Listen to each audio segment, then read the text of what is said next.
Carrington Wigham thought it was a normal Monday. She was wrapping up her junior year at Florida A&M University, a historically black university in Tallahassee, Florida, and had signed on to her online student portal to register for classes for her last year of college, a process that she said on a normal day is stressful because she had to look into her remaining tuition balance. On a normal day, she would see she owed the school $8,000. She'd call her mom and they would try to figure out how to pay, so Wigham could graduate on time. But this Monday was not a normal day. Wigham was one of 7,946 students at FAMU who had their tuition balance erased thanks to funds from the CARES Act that many historically black colleges and universities have put directly toward student debts. Her remaining balance on this very not normal Monday was $0. The CARES Act, passed in March 2020, gave $1 billion to HBCUs and minority-serving institutions specifically. More than 20 of the roughly 100 HBCUs around the country have been using these funds to help their students pay off debts owed to the school.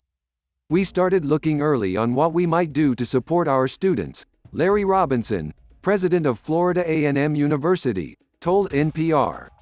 At FAMU, more than 60% of students receive financial aid through federal Pell Grants and the average household income is less than $50,000 a year, Robinson said.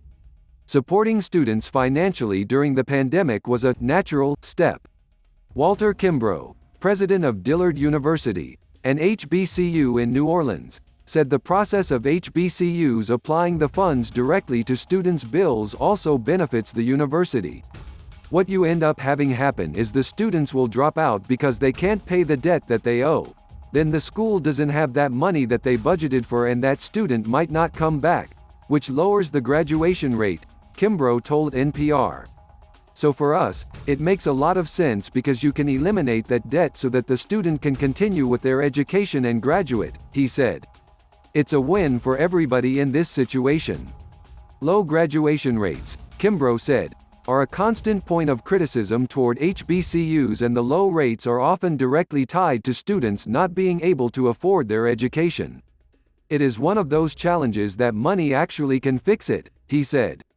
Data shows black students take longer to pay off their debt than white students.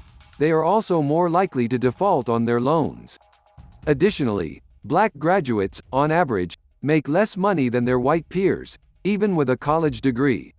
Canceling student debt, many advocates argue, is one of the fastest ways to close the black-white wealth gap.